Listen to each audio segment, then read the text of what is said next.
Y este gusto, esta pasión por la historia, por el tema de la política, ¿cuándo nace? ¿Cómo nace? En tiempos remotos estuvo en el PRI y se murió y siendo priista, y eso fue irreconciliable, ¿no? De esa generación que así nació y que tenía la idea de que así se construyó el país y que no había otra manera de pensarlo. Y teníamos una columna en el día de los dominical que se llamaba Cabitos Sueltos, para no ponernos muy formal. Y no es que digas, voy a cambiar la vida o no la voy a cambiar la vida. Creo que es más pesado para quien tiene un micrófono, para quien tiene una pluma, que no signifique nada para nadie, ni para bien ni para mal. Creo que esa es la responsabilidad más importante. Sí, la verdad es la gran búsqueda, ¿no? Y ahora en estos tiempos en que se habla de la posverdad y nos hemos concentrado demasiado en la educación y sobre todo en algo que la educación, que queremos que produzca la educación, un certificado. Un papel que diga, yo certifico que Rodrigo terminó la primaria. Si hoy colgaras los tenis, esperemos no, pero y tuvieras la oportunidad de regresar 5 minutos, ¿cuál sería el mensaje que darías? Bienvenidos a Líderes Trascendentes, yo soy Rodrigo Padilla y me complace el día de hoy tener a un gran invitado que se los presento, que es Augusto Chacón Benavides. Y él es nacido en Ciudad de México en 1961, residente de Guadalajara desde el 75, con una trayectoria en medios desde los años 90, trabajó en el periódico El Día en Ciudad de México, fue comentarista político en Radio Universidad de Guadalajara, en Canal 44, en Promomedios y Radio Metrópoli por varios años. Colaboró como columnista en Público Milenio durante 15 años, además de ser ombudsman, espero haberlo dicho bien. Sí, lo dijiste muy bien. Defensor del lector del 2006 al 2008, fue co-conductor de radio en Imagen Jalisco, dirigió el Centro de Educación Continua de la Universidad de Guadalajara, CEDUCA, ha participado en diversos libros colectivos como Democracia Ilustrada, 30 años de elecciones en Jalisco, Ustedes poetas que creían, entre muchos otros. Y hoy por hoy es el director del Observatorio Ciudadano Jalisco Cómo Vamos desde el 2013. Estudió una maestría en literatura del siglo XX en la Universidad de Guadalajara. Es co-conductor del programa de radio Así las Cosas Jalisco en W Radio desde el 2020 y columnista en El Informador desde 2021. Además es consejero en instituciones como Mexicanos Primero Jalisco, Fundación Marisa y Arquimedios, semanario de la Arquidiócesis de Guadalajara, así como miembro de la Junta de Gobierno del Colegio de Jalisco. Augusto, qué gusto tenerte por acá, te veo. ¿Qué tal, Rodrigo? Muchas gracias por invitarme, es un privilegio estar contigo. No, hombre, encantado. Oye, pues para arrancar siempre me gusta pues ir un poquito a los orígenes. Yo soy de esta idea de que toda persona cuando nacemos traemos un puño de semillas de talentos, pero estos talentos ahora sí que brotan unos u otros, pues dependiendo del medio, pero principalmente dependiendo por estas personas que tocan nuestras vidas, que tienen una trascendencia en nosotros. Me gustaría que me platicaras un poco, pues, de dónde nace toda tu pasión por la literatura, la escritura y la historia, ¿no? Yo creo que se inoculó en mí desde muy niño. En mi casa siempre hubo libros. No era una biblioteca extensa, era la habitual, que tenía una casa de clase media con una mamá, un papá, lectores, una abuela, mi abuela materna también. Muy lectora. Y a partir de segundo de primaria, cuando me portaba mal, no era muy común, pero mi mamá era estricta, el castigo era ponte a leer. Y cuando termines de leer, me dices que leíste. Y estaba en mi casa una enciclopedia que tenía leyendas, y tenía cuentos, y tenía poesía, y tenía muchas cosas. Entonces yo era libre de elegir. Y lo que empezaba como un castigo, porque no podía salir a la calle a jugar fútbol o algo así, de pronto se volvió algo muy agradable y ya tomé el vuelo para seguir leyendo. Así que la lectura, y lo digo ahora, después de 63 años de estar consumiendo oxígeno en el planeta, los libros son parte fundamental de lo que soy, para bien y para mal. Para mal porque no he leído todos los que me hubiera gustado, y para bien porque algún provecho les he sacado, y si algo de bueno voy haciendo en la vida. Los libros han influido mucho en mí, y la lectura en general, los libros, los periódicos y ahora todo lo que tenemos a nuestra disposición en internet. Y este gusto, esta pasión por la historia, por el tema de la política, ¿cuándo nace? ¿Cómo nace? Bueno, yo tuve una maestra en cuarto y quinto de primaria, la maestra Olga Castellanos, que le gustaba contarnos la historia. Además del libro de texto, el que todos teníamos, ella nos contaba historias, por ejemplo, de la independencia o de la revolución, pero las contaba de una manera tan agradable que a mí me encantó la historia, pero sobre todo me encantó cómo la contaba ella. Yo dije, hay algo en eso de contar la historia, no es solo el cúmulo de fechas, el cúmulo de sucesos, el cúmulo de nombres que tenías que aprenderte para responder un examen y saber que en 1492 y las carabelas, etcétera, etcétera. La manera de contarlo, y a la maestra Olga le debo muchísimo en ese gusto por la historia, y apuntalada por libros, y apuntalada también por lo que escuchaba en mi casa, así que la historia me marcó. Oye, a mí me encanta esto que dices de cómo se cuenta la historia, ¿no? A mí me apasiona el tema del storytelling, y por ahí quiero compartirles a todos los que pues les gustaría mejorar su storytelling. Está este autor, Joseph Campbell, que él se dedicó a estudiar pues las mejores historias y leyendas, y descubrió que siempre seguían la misma estructura, ¿no? Y después Christopher Vogler, en su libro El viaje del escritor, termina acuñando lo que él llama el camino del héroe, ¿no? Que son estos 12 pasos en donde pues siempre está el héroe, que en un principio pues no es héroe, obviamente es una persona común y corriente, y tiene este llamado a la aventura, y luego la rechaza, y luego aparece el mentor, y entonces hay todo un proceso que los invito a que lo exploren, para todos los que les gusta este tema de storytelling y cómo contar mejores historias, ¿no?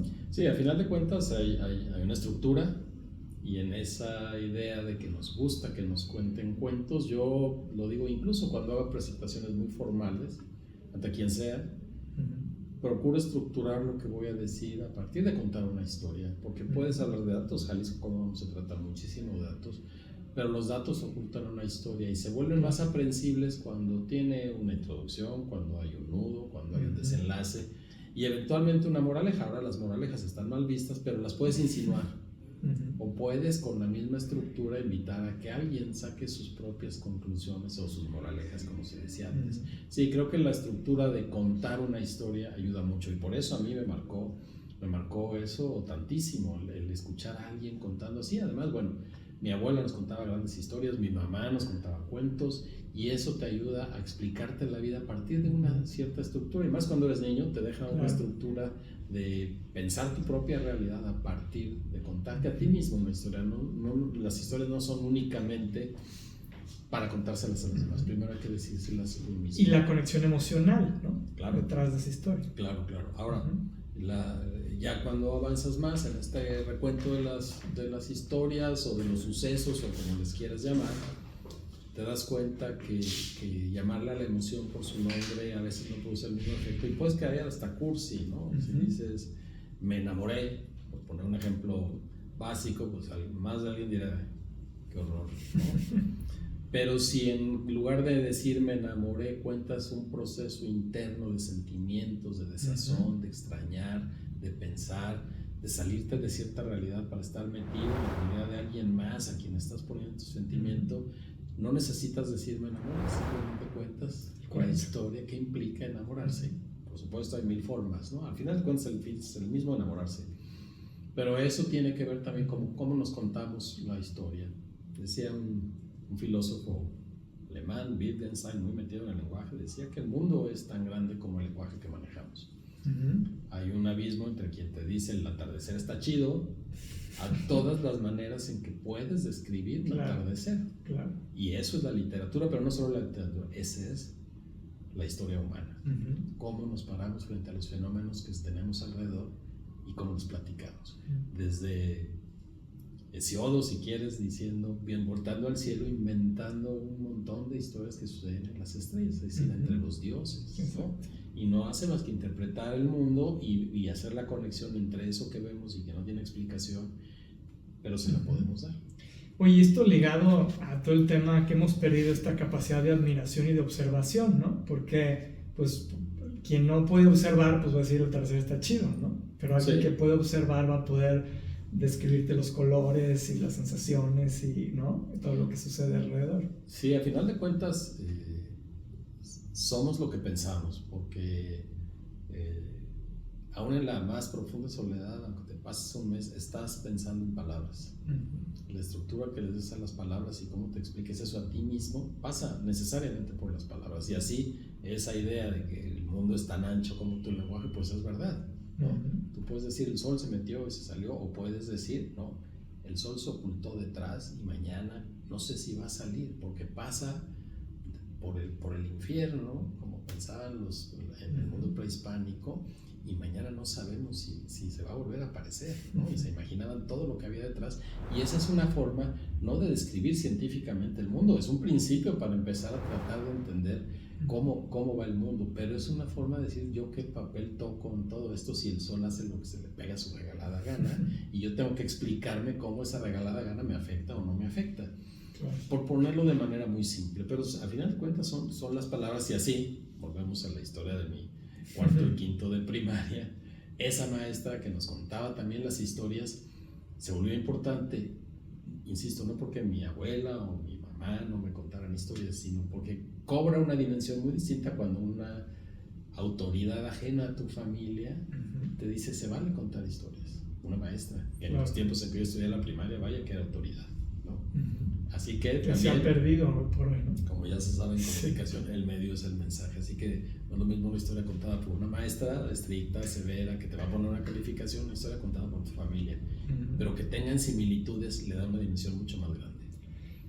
¿Y la parte política en qué momento aflora? Mi papá siempre fue muy dado a estar enterado de la política, le encantaba la política, de hecho trabajó con un gobernador de Tamaulipas y siempre tuvo amigos en la política y le gustaba el juego de la política. En tiempos remotos estuvo en el PRI y se murió y siendo priista, y eso fue irreconciliable, ¿no? De esa generación que así nació y que tenía la idea de que así se construyó el país y que no había otra manera de pensarlo. Cierto círculo en mi infancia también estaban metidos en la política a través de los medios de comunicación, de un periódico del día que mencionabas. Yo estuve muy cerca de su fundador, su hijo sigue siendo Enrique, uno de mis mejores amigos, y ese gusto por la política nace así, pero a final de cuentas hubo un asunto personal, no solo es el medio. Cuando yo entré a primero de secundaria, una secundaria pública en la Ciudad de México, venía de una primaria pública también, el maestro Mario Olivera, de civismo, que fue mi segunda clase, el primero de secundaria, nos preguntó al grupo, éramos 53 alumnos, nunca se me va a olvidar la cifra, 53 alumnos, yo no podría ahorita con 10 alumnos de primaria, no, de secundaria no me imagino 53, pero bueno, así era el caso, y él nos preguntó, ¿quién sacó 10 de promedio en la primaria? Y 4 o 5 levantamos la mano, ¿no? Y él nos preguntó, en aquellos principios de los años 70 del siglo pasado, a ver, sacaron 10, díganme, ¿qué es un fedallín? Obviamente no sabíamos, ¿no? Éramos unos niños que veníamos de un ambiente muy contenido, la familia, la calle, la escuela y no mucho más. Con todo y el acceso a los medios, pues saber qué era un fedallín. Y él no nos regañó, nos puso una muestra de cómo la calificación nos revelaba mucho y que en realidad teníamos muchísimo por aprender y que debíamos enterarnos, y anotó en el pizarrón el teléfono de la embajada o de la representación palestina en México y dijo, hablen ahí y mañana me traen la respuesta de qué es un fedallín, porque en ese tiempo pues no podías más que o buscar en una enciclopedia que difícilmente iba a estar o no había mucho más, ¿no? O encontrar de casualidad que en algún periódico, una revista se dijera eso, estaba muy difícil. Y así, a partir de esas clases de civismo y cómo él nos involucró a entender el medio y particularmente el medio político en el que estábamos, nace ese gusto por entender lo que sucedía a partir de una lectura política de las cosas, política en el buen sentido del término, es decir, aquello que nos une, aquello que nos convierte en sociedad y los puentes que tendemos para armonizar nuestra convivencia, para fijarnos un futuro en cómo, no sé decir, esa política que es al final de cuentas la que a mí me gusta. Claro, buenísimo. Ya iremos a profundizar un poquito más. Me gustaría irme a tu etapa en el periódico El Día, ¿no? Cuando arrancas pues un poquito ahí entre hobby, haciendo algo de reportajes. ¿Qué experiencias tuviste o platícame alguna anécdota que recuerdes gratamente? Bueno, yo empecé en El Día porque sí, el fundador era nuestro vecino del frente y su hijo sigue siendo uno de los mejores amigos y hacia principios de los 90, 93, 92, del siglo pasado también. Yo tenía trabajo, ya tenía una hija y un hijo en camino, yo tenía un trabajo en una empresa familiar y me dijo, oye, ¿por qué no escribimos una columna juntos en el periódico? Porque nos divertíamos y a ambos nos gusta el humor negro y el sarcasmo rudo, ¿no? Ahora no es muy bien visto, pero así era.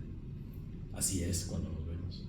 Y teníamos una columna en El Día de los dominical que se llamaba Cabitos Sueltos, para no ponernos muy formales, le pusimos Cabitos Sueltos y él escribía unas porciones, nos pitorreábamos de cosas alrededor de la vida pública, la de Jalisco, y él tocaba temas nacionales.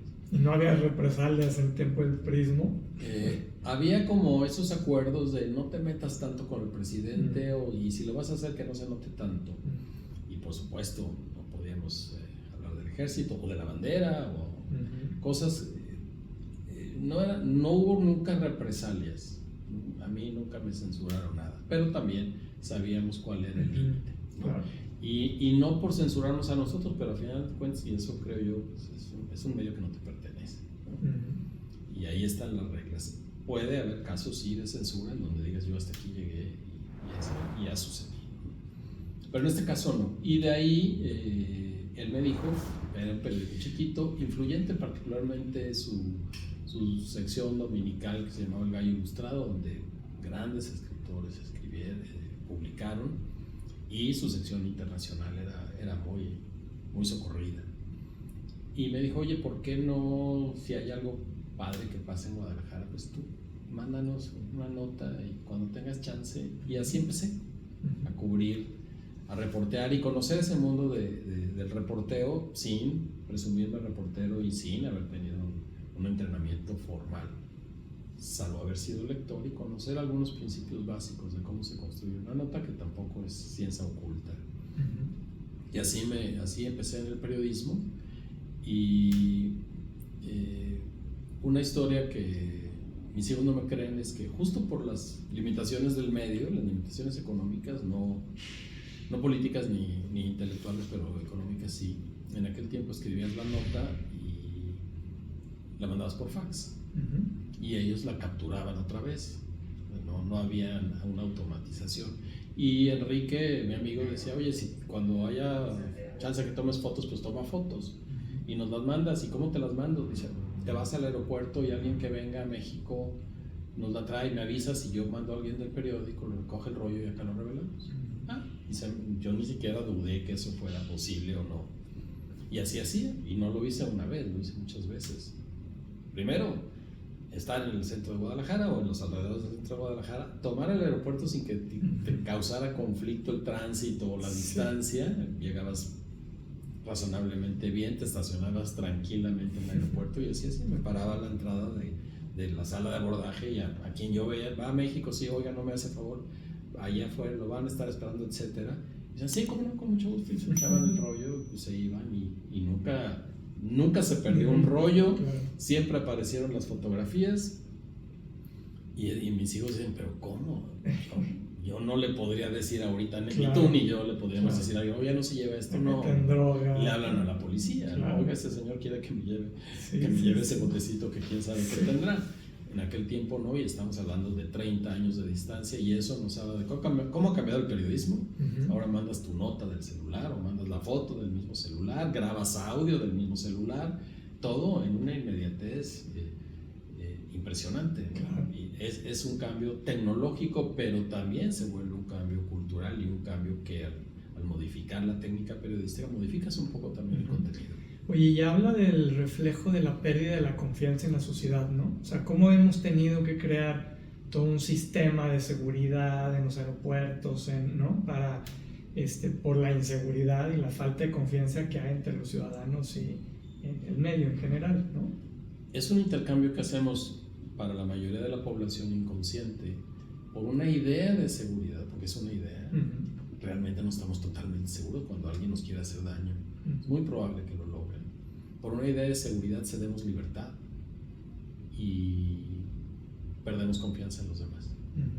Si tú no confías, a cambio recibes una idea de seguridad. Si yo no confío en ti, no voy a pensar que le hago un daño a mi comunidad y que hago un daño a nuestra relación, pero a cambio tengo la sensación de que estoy más seguro. Y en el punto extremo le hemos dado el poder a los policías, porque en el aeropuerto cualquiera que te vea un reloj y que suene ahí te va a parar y para mí, para mi generación, eso no deja de ser un tanto humillante, ¿no?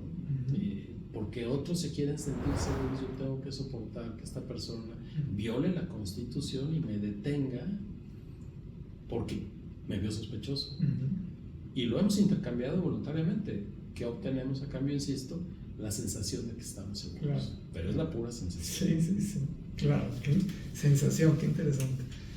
Oye, pues para mí un líder trascendente es alguien pues que impacta en la vida de otras personas, ¿no? Desde una sola persona, como puede ser su hijo, puede ser un alumno, como aquí he escuchado en muchas ocasiones que los maestros han impactado fuertemente muchos de nuestros invitados, simplemente con la frase o con sus enseñanzas, o de muchas personas.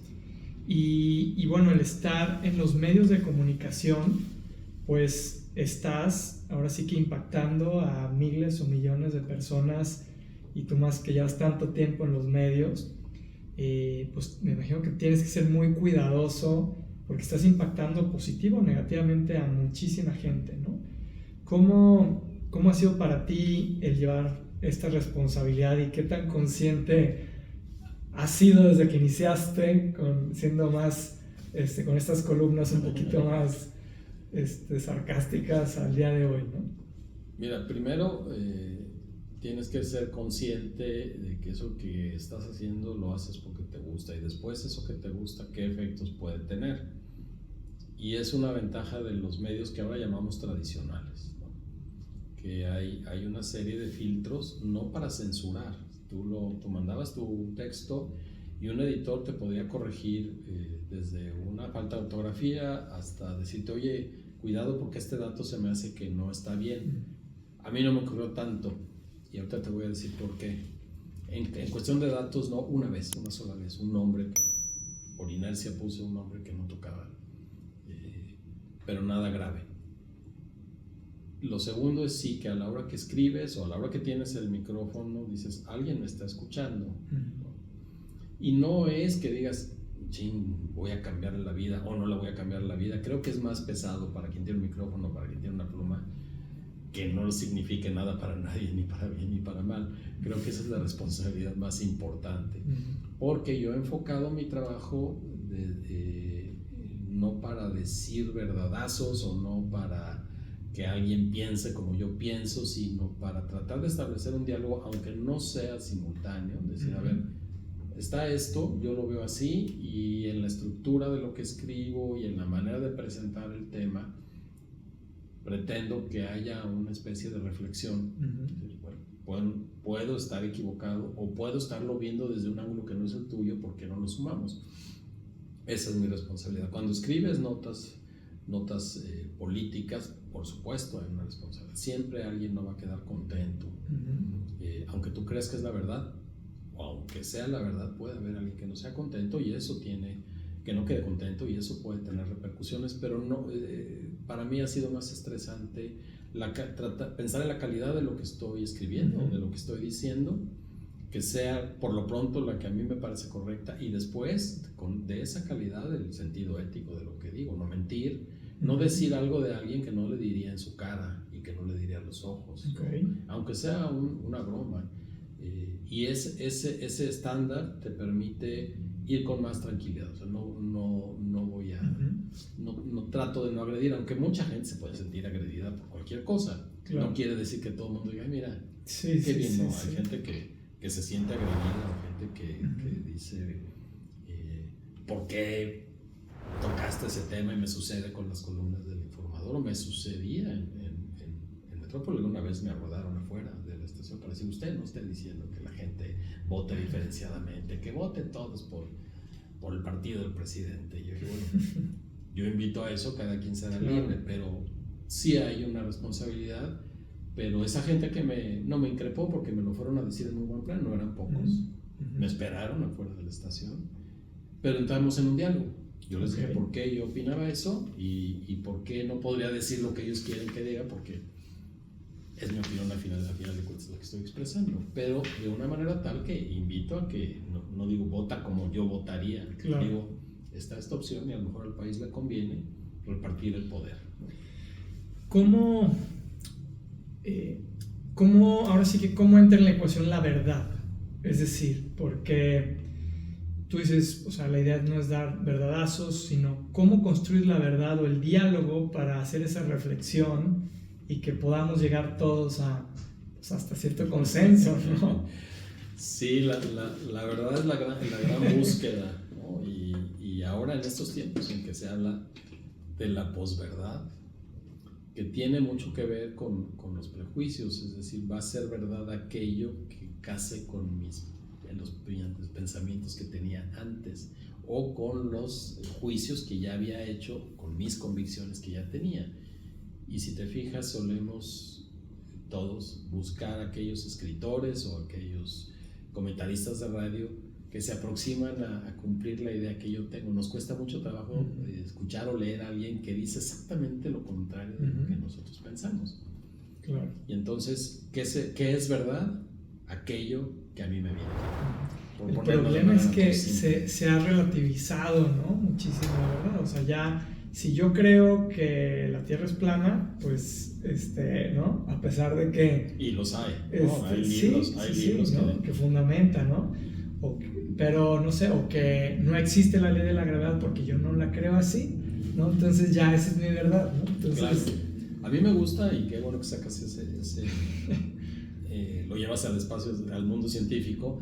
Me gusta esas primeras líneas que tiene Yuval Harari, estupendo divulgador de la historia, que vende libros como vender sopa de pasta, una cantidad impresionante. Pero él dice muy al principio de su libro de Animales a Dioses, dice, salvo que ahora el sistema de creencias más aceptado es el científico. Y tiene toda la razón, porque nadie ha visto un quark, nadie ha tocado lo que se dice en la física cuántica, ¿no? Son matemáticas y son lucubraciones especiales, pero a final de cuentas es un sistema de creencias, y así hemos hecho la cultura a partir de un sistema de creencias durante siglos. La teología fue el sistema de creencias más aceptado, y todo lo que se construía era alrededor de la idea de Dios, y todas las explicaciones que nos dábamos del mundo partían de la idea de Dios, y era el sistema de creencias realmente aceptado, y no solo de creencias, se volvía códigos jurídicos y justificaciones para la guerra. Y ahora tenemos este sistema de creencias que se llama ciencia, y hay quien lo rebate, quien dice, no, sí, la tierra es plana, y como decían cuando en el siglo XVII, quizá XVIII, cuando empezaron a encontrar los primeros fósiles de animales prehistóricos, los que estaban atados a las creencias alrededor de la teología, y particularmente la judeocristiana, decían, son elementos que puso el diablo para despistar a algunos. El mundo se creó hace 5,000 años, y es como dice la Biblia que es, o la Torá, y encontraban una explicación para los fósiles, ¿no? Ahora ya sabemos que no es así, pero de veras lo sabemos, pero de veras es todos que podemos decir, todos lo saben. Pues no, porque aún viendo fotografías de la Tierra en el espacio, y saber lo que sabían los griegos, que a lo lejos veían un barco y sabían que el mástil aparecía de poco, no aparecía de golpe. Si fuera plana siempre se vería el mismo plano del barco. Ellos sabían que la Tierra era redonda, pero hay gente que se puede explicar eso a su manera y decirnos, no, estás equivocado por estas y por estas. Y entonces la verdad la podemos defender a brazo partido, o podemos empezar a co-construirla y fomentar el diálogo, cosa que no es posible. Y tenemos a la mano ejemplos recientes. Para algunos observadores de la vida política de la República Mexicana, hay reformas constitucionales en las que incurre el régimen de Manuel López Obrador y ahora el de Claudia Sheinbaum, que tienen una afectación en la organización social, que van a tener una afectación en las relaciones económicas, y así vamos a vivir de una manera que no estábamos acostumbrados, y quizás sea más malo. ¿Por qué? Porque no nos pusimos de acuerdo, porque solo una facción decidió que eso era bueno para todos. Claro. Pero eso que para mí puede parecer evidente, y para otras y para otros, para la mayoría no. Y se vuelve muy difícil decirles, piensen en la democracia, piensen en la arquitectura institucional, piensen en los principios de la Constitución de 1917. Pues es una abstracción que a lo mejor para ti, para mí, para otras es obvio, pero no queda claro que no hemos tendido el puente para entender, entenderlos a ellas y a ellos, y que ellas y ellos nos entiendan a nosotros. Claro. Oye, ¿y qué papel, ahorita que estamos hablando de verdad y política, o sea, qué papel juega un comentador político, pues en develar estas faltas de cumplimiento a veces de los políticos, en exigir y defender la verdad, ¿no? O sea, cuando ya está todo tan relativizado, ¿no? Está relativizado mientras dialogamos tú y yo. Está perfectamente objetivado cuando contamos la cantidad de homicidios dolosos, cuando contamos la cantidad de personas que pagan un impuesto que no pasa por el Estado mexicano, que cobran unas fuerzas alternas, con el fenómeno de la desaparición forzada. Ahí están, esos datos son una verdad contundente. Podemos decir, no son 197,000, son 198,729, está bien.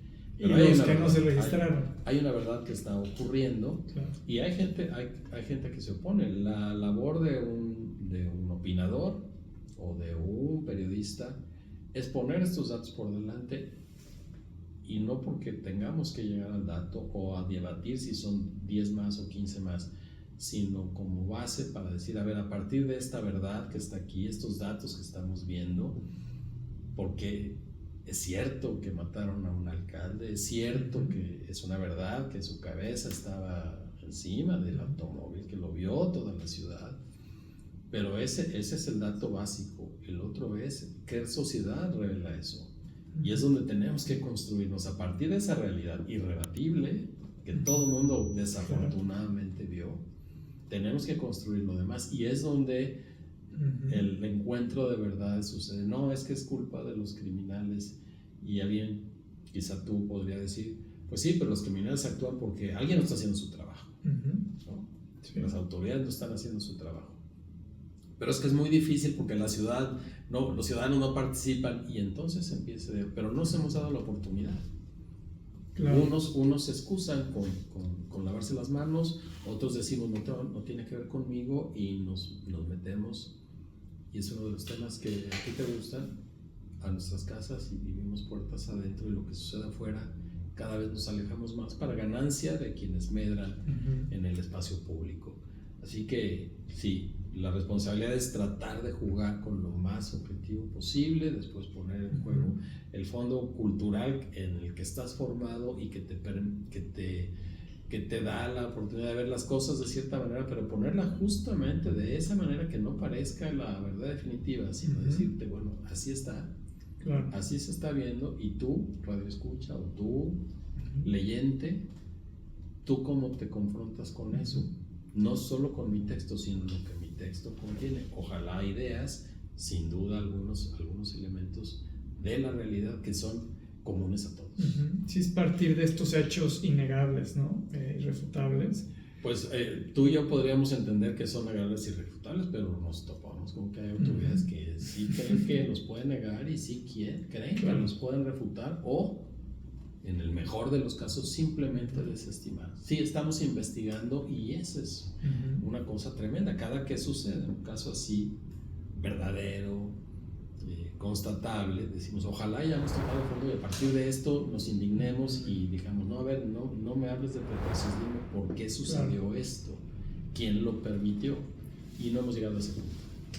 Oye, Augusto, aquí creo que lo podemos enlazar con un tema fundamental que de repente hemos platicado tú y yo, que es la diferencia entre la educación y la formación, ¿no? Que creo que ahí pudiera estar parte del meollo de este asunto de seguridad y de falta de confianza y de pues afectación, o sea, en un incremento de más pobreza, etcétera. O sea, ¿cuál es esta diferencia entre educación y formación que hemos dejado de lado?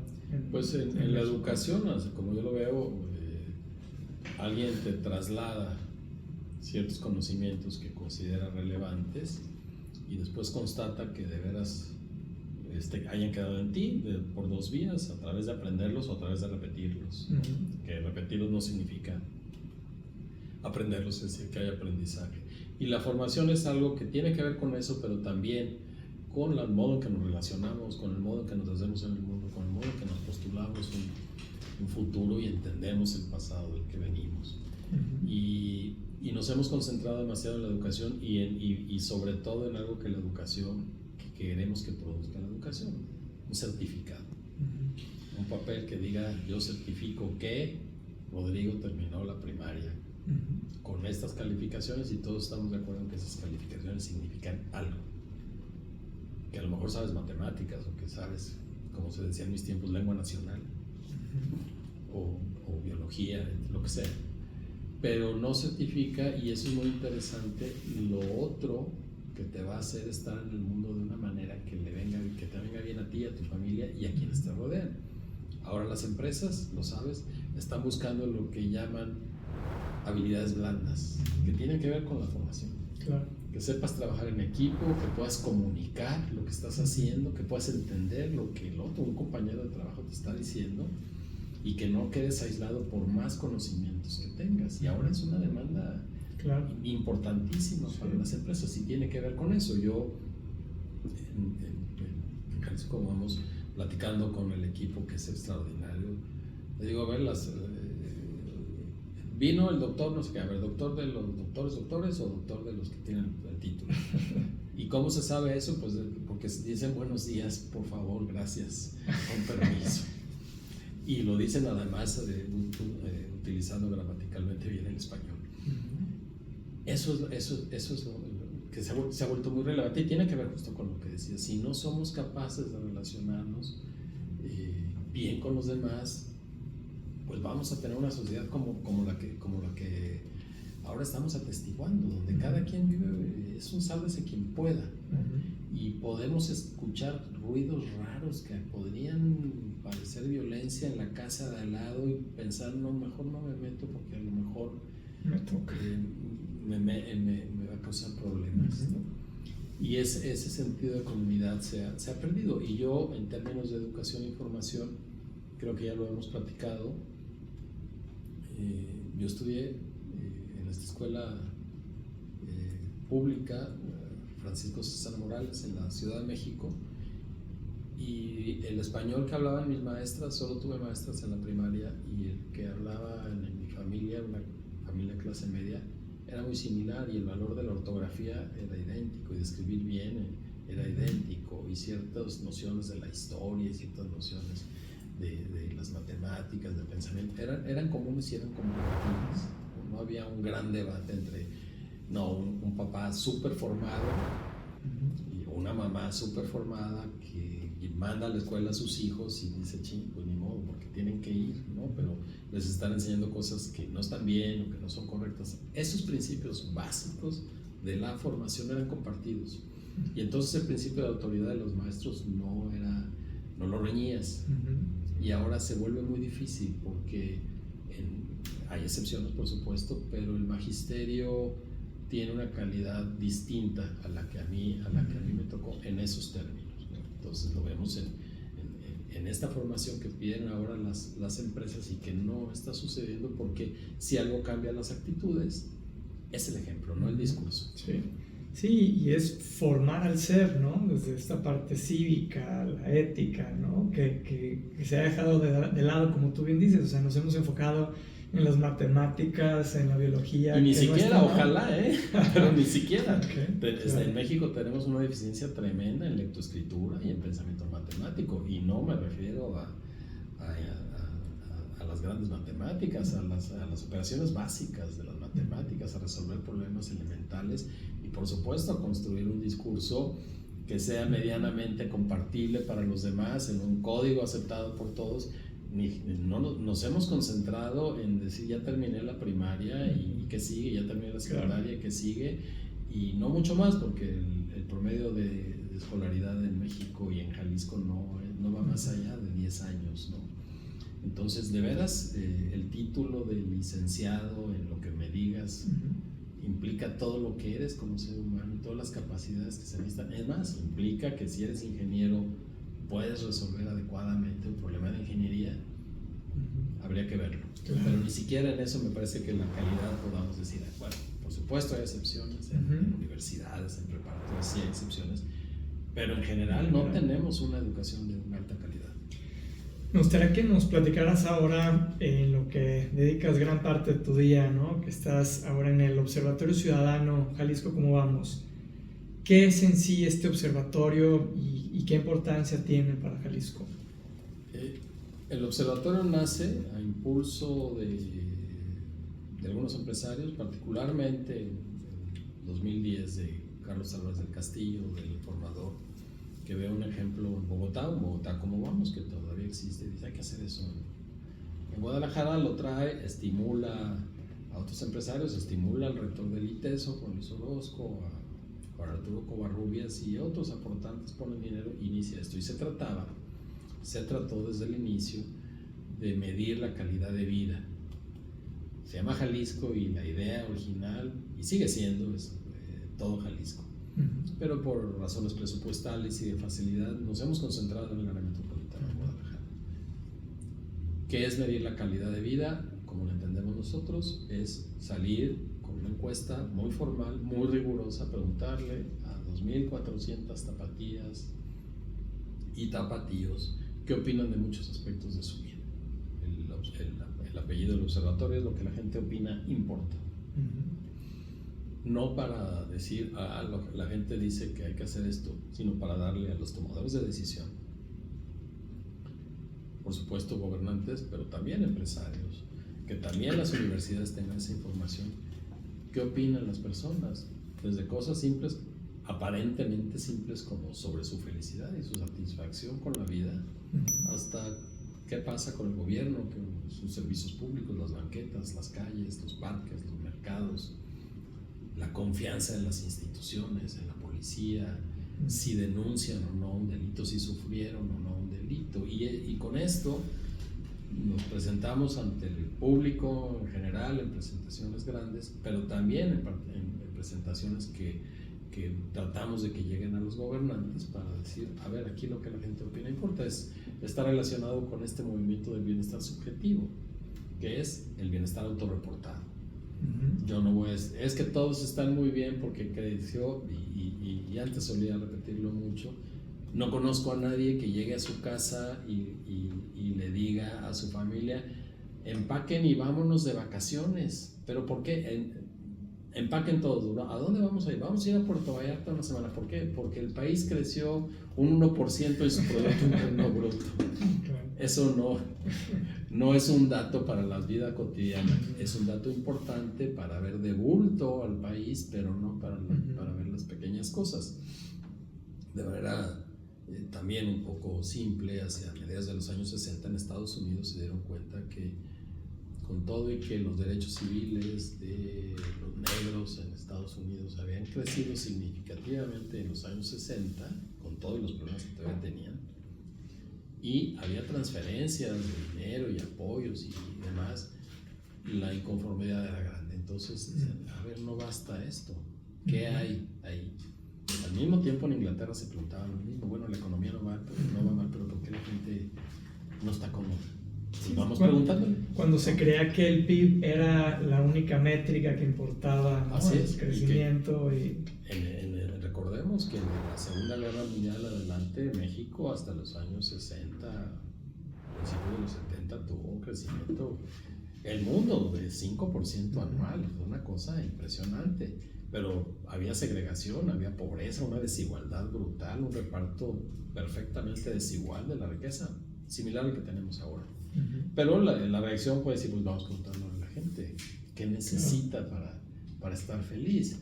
En el caso de Jalisco, vamos, nosotros sostenemos que la calidad de vida de las personas, que le preguntamos cómo califica usted su calidad de vida, y no la califican en general mal. Cuando le preguntamos por la felicidad es más alta, es decir, la gente sí es capaz de entender que su calidad de vida no está solo formada por sus sensaciones o por su familia, que la calidad de vida interviene en otras cosas, por ejemplo, los servicios públicos, el transporte público, por ejemplo, la calidad de los gobiernos, la calidad de la educación, el acceso a servicios de salud. Y nosotros les preguntamos sobre todas esas dimensiones que nos parece inciden en la calidad de vida.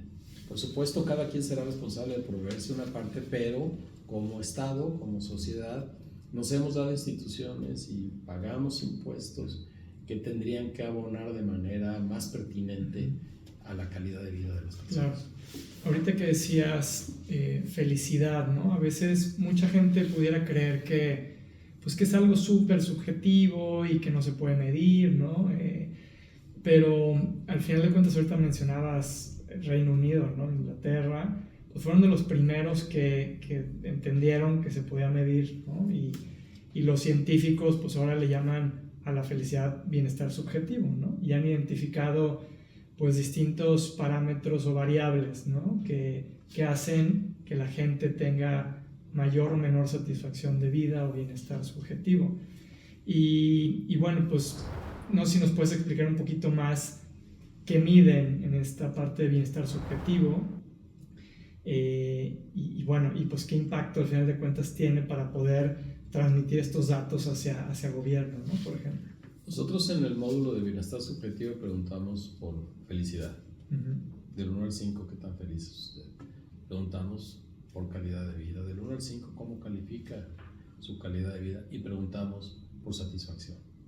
Distintos grados de satisfacción. Como satisfacción con su familia, satisfacción con sus relaciones con los amigos, satisfacción con su trabajo, satisfacción con la salud, satisfacción con la educación. Y al final de esa batería está satisfacción con el gobierno y muchas cosas.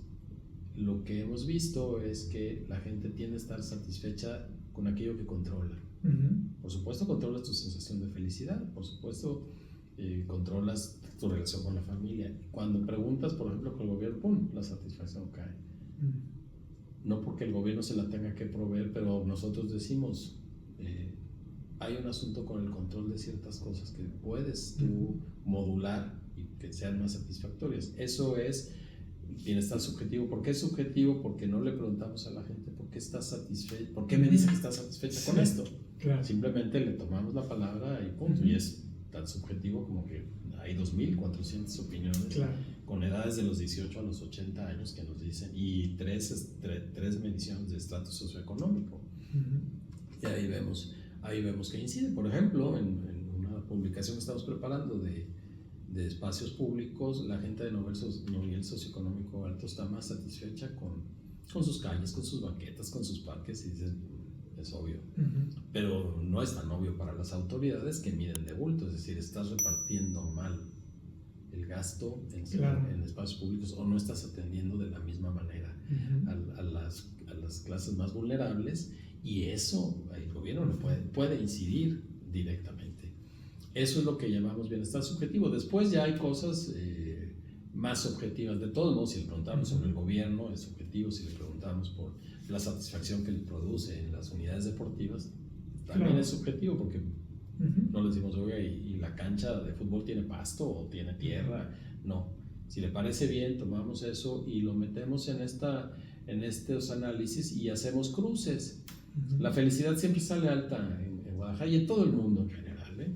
Cuando se ven las diferencias, Costa Rica aparece siempre muy alto, México aparece muy alto, pero no son unas diferencias gigantes. Claro, sociedades con dictaduras o sociedades con pocas libertades tienden a tener menos satisfacción y menos felicidad. En nuestras sociedades, en Latinoamérica, todavía consideramos que el dinero provee. Es lo que nos falta para ser tan felices o tener una calidad de vida más alta. Cuando lo ves en sociedades más desarrolladas, sin esos problemas económicos, por ejemplo Suiza, hay un punto en el que el dinero ya no te va a dar más, claro, ni felicidad ni calidad de vida. Y en cambio, lo que te provee más, a partir de eso, es la participación en cosas comunitarias. En la medida en que participes, ellos se sienten más felices. Tenemos una deuda aquí, primero hay que arreglar cosas básicas, ¿no? Claro. Que en educación, en salud, en servicios públicos, en espacios públicos, en fin. Pero tendemos a creer que el dinero provee la felicidad y tenemos una visión clasista. Así llevamos a una visión clasista de la felicidad. Ahorita que decías cuáles son estos elementos, ¿no? Y que el dinero, pues en Latinoamérica creemos que es de los principales y que se ha demostrado que tiene un tope, ¿no? Tiene un tope. Bután desarrolló así como el Producto Interno Bruto, pues hoy ya desarrollaron la felicidad nacional bruta, digamos, ¿no? Sí. Y entonces ellos identificaron cuáles eran todos estos elementos básicos que hacía feliz a su gente, ¿no? Y uno de ellos definitivamente, son varios, ¿no? Pero es las relaciones, mantener su cultura. Otro importante era los recursos naturales, ¿no? O sea, no destrozar su medio ambiente. Sí, y aquí sucede más o menos igual. Uno de los elementos importantes para la calidad de vida es tener tiempo libre. Y cuando le preguntas a las tapatías y a los tapatíos, ¿qué harías en tu tiempo libre? La inmensa mayoría dice, estar más con mi familia y mis amigos. Eso tiene un valor altísimo. Y eso lo tienes que enlazar con políticas públicas, porque el transporte público en Guadalajara le riñe tiempo libre a la gente. Claro. Y eso le quita calidad de vida. Y sí puedes incidir, por supuesto. Si no tienes una familia que te produzca satisfacción, pues ya es otro boleto. Pero al final de cuentas, la gente tiene eso bien medido. Y cuando les preguntas, ¿usted ve mucha basura en la calle? Te dicen sí. Así, y el arbolado, municipio por municipio hay diferencias. ¿Usted cree que falta arbolado? Todos sienten que falta arbolado. Es decir, sí, esa parte del paisaje también incidirá, y la gente sí lo nota. Claro. Y lo que hacemos nosotros con nuestra encuesta es decirle a estas personas que nos hacen el favor de contestarla, poner un alto en su vida y decir, oiga, sí, creo que faltan árboles. ¿Y sus vecinos tiran basura? Sí. No les puedes preguntar, ¿usted tira basura? Porque tú no te vas a decir. Claro. Entonces lo haces indirectamente. Exacto. Oiga, y usted ve que sus vecinos están, oiga, sí, tiran basura. Y entonces, pues ahí nos metemos todos, porque todos somos vecinos de alguien que va a decir lo mismo. Sí, exacto. Y ves la ciudad y dices, es verdad, ¿no? Pero ahí eso nos interpela a nosotros, no a las autoridades, ¿no? Claro, somos corresponsables. Una encuesta de esta naturaleza no es para interpelar únicamente a autoridades. Nosotros también nos deberíamos sonrojar ante ciertas cosas que suceden y de las que somos completamente responsables. Claro. Ya para cerrar, pues ahora sí, desde tu trinchera y con todo lo que ves y has aprendido en este Observatorio Ciudadano, pues ¿qué recomendaciones les darías a los empresarios? Ahora sí que desde tu trinchera. Mira, primero hay que decir que Jalisco vamos a ceder a los empresarios. Empezaron estos tres, pero ahora tenemos un consejo con 16, 3 universidades, una organización de organizaciones y empresarios por su cuenta que se hacen cargo de lo que resulta de Jalisco Cómo Vamos. Y Jalisco Cómo Vamos yo lo caracterizo como un reflejo chiquito de lo que es la sociedad en Guadalajara particularmente, y entiendo que en Jalisco también. Esa mezcla de empresa, academia, sociedad civil que está en un diálogo que a veces es intenso y a veces parece romperse, pero nunca se rompe completamente, y ha producido cosas para la sociedad. yo le diría a los empresarios, vean eso, los problemas no los vamos a resolver ni la sociedad civil solos, ni los empresarios solos, ni las universidades solos, ni tampoco el gobierno. Pero hay cosas que los empresarios pueden hacer y el ejemplo más burdo, quizá más doloroso, es que todos los empresarios, si no eran pocos, que lucharon por subir el salario mínimo, se vieron en segundo plano cuando un presidente de la República toma la causa y la lleva a sus últimas consecuencias. Y no solo eso, lo lleva en un cambio cultural. ¿Y quiénes quedan como los malos, a final de cuentas? Creo que en términos de elevar la calidad del empleo, los empresarios tienen mucho por hacer, y no digo que sacrifiquen todas sus utilidades, pero que busquen el espacio para que no sea el discurso político de una facción la que les quite el espacio en el que ellos sí pueden intervenir con la sociedad. De manera muy simple, y el transporte público es recurrente en la calidad de vida en Jalisco, con la capacidad de interlocución de los empresarios, también de las universidades y la sociedad civil, deberíamos tener un transporte público que piense en que abona la calidad de vida de la gente, que si le das una hora más de sueño o una hora más para estar con la familia, cambia la sociedad entera. Y está pagado, no es que haya que poner dinero, simplemente hay que presionar adecuadamente para que se midan los efectos de lo que tenemos ahora y que no nos quedemos en los informes de invertí 5,000 millones de pesos, pues sí, pero no se nota. Y esa es la rendición de cuentas, cuando la gente dice, sí, mi parque está bien, olvídate cuánto te gastaste o a quién le diste el contrato, si la cosa funciona bien, ahí está la rendición, y de eso se trata la rendición de cuentas, y de eso se trata Jalisco Vamos. Creo que los empresarios tienen mucho que aportar y un reto gigantesco, porque por un lado no pueden dejar de ser productivos, no pueden dejar de sostener los empleos, no pueden dejar de ser competitivos, y al mismo tiempo enterarse de lo que sucede en su comunidad. Primero la interna y después alrededor de sus mismas empresas. El ejemplo claro es el Salto. La peor calidad de vida, los peores servicios públicos están en el Salto, y tú dime cuántas empresas transnacionales del más alto nivel están ahí. Sí. Y se vuelve desigualante de una manera que nos debería pesar.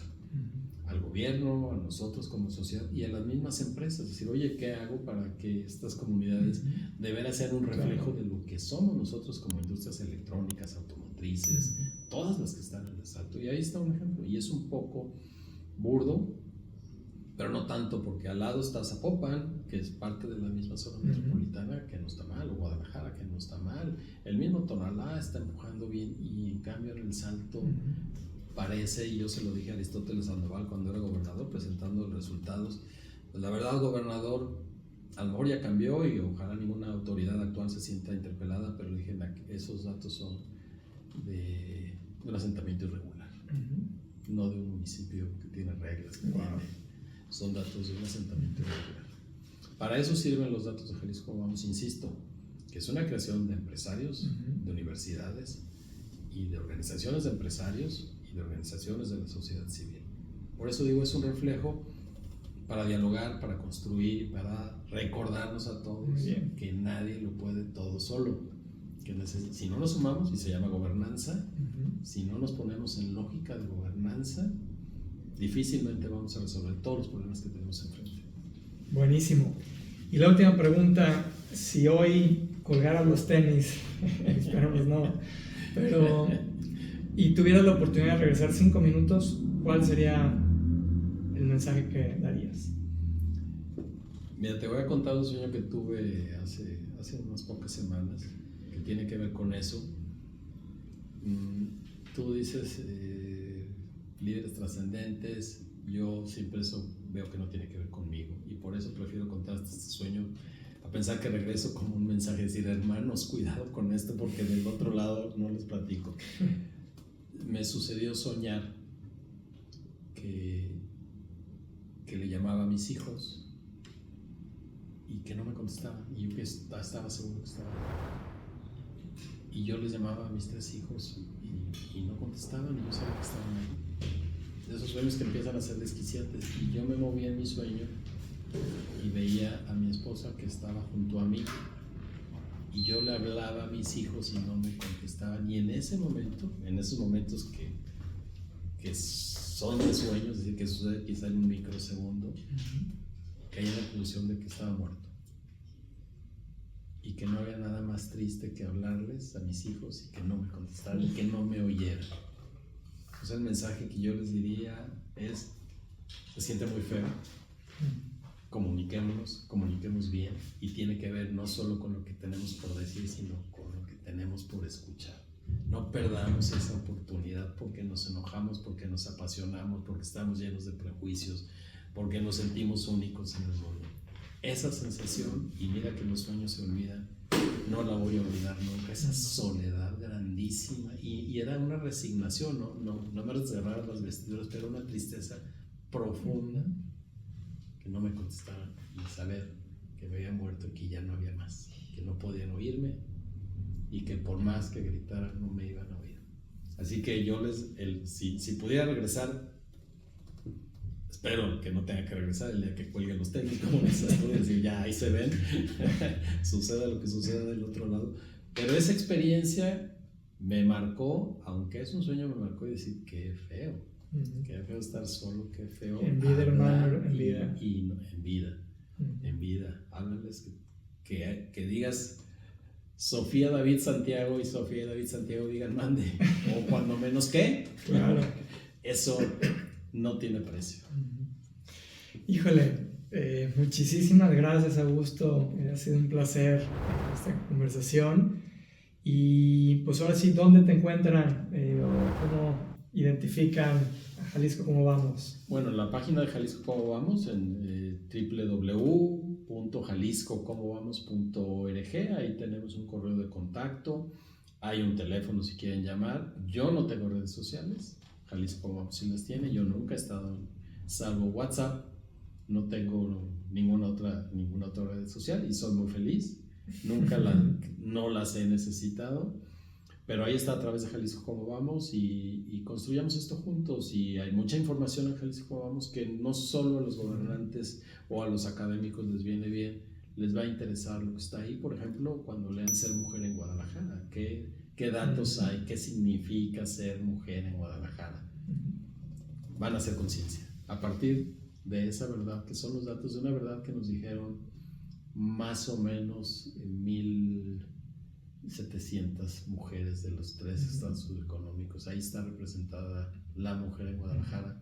Tenemos una tarea grandísima, y así pueden ver otras publicaciones que los van a interpelar, que nos van a interpelar, pero no para regañarnos, para decir qué hacemos.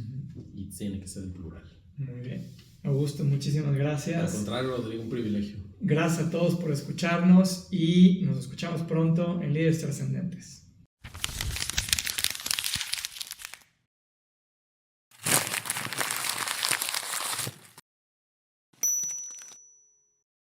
Qué bueno estuvo. ¿Cómo te sentiste? Estuvo muy bien. Digo, yo me sentí muy a gusto. ¿Sí? Me cuesta mucho trabajo hablar de mí. ¿Ah, sí? Sí. Pero bueno, pues me saqué con el sueño, que es real. Oye, sí, fue un sueño. No se me te lo enchiló recomiendo. la piel. No te lo recomiendo.